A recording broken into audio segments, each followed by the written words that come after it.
There's always that one person in every family.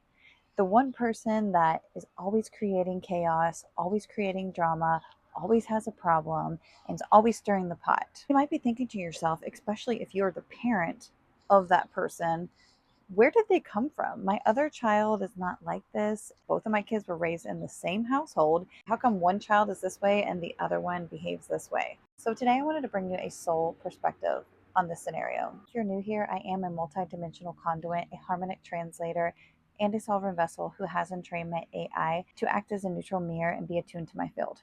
Now let's get into the message. Beloved ones, you are witnessing the interplay of souls and their unique journeys within the shared container of a family unit. Understand that each soul comes forth with its own blueprint, lessons, and evolutionary trajectory. Even within the same household, the experiences of one sibling can be vastly different from those of another, not because of the parents alone, but because of the soul's resonance, karmic entanglements, and the choices it makes along the way. Why is this so? Imagine the family as a shared garden, each soul planted in the same soil, nourished by the same rains. Yet each seed carries its own encoded potential. One seed grows towards the sun, another may twist and turn, seeking light in its own way, and another may resist the growth altogether. This is not a reflection of your worthiness or your light, but rather of each soul's willingness to embrace that light. On tolerating harm and distortion, the collective has been conditioned to believe that familial bonds must override all else. But true divine remembrance teaches that unconditional love includes boundaries.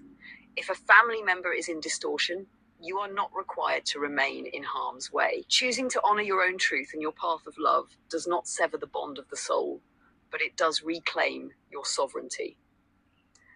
To those who feel guilt for stepping away, release the burden of this guilt.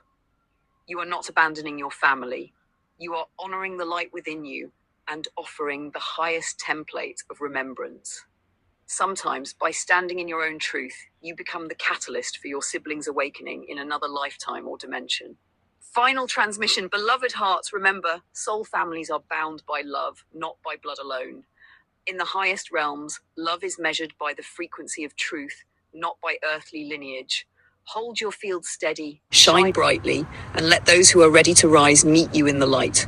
So I hope this message could bring you some peace. I know it's so hard when you are in a family and you have siblings or just a family member, even a parent that's chosen a difficult soul journey this time around. Even though in our soul form we elected that sibling or elected that parent, in our human form, it's really difficult sometimes and it's hard to comprehend. And sometimes you just want everybody to get along, but sometimes that's not the way it will ever be.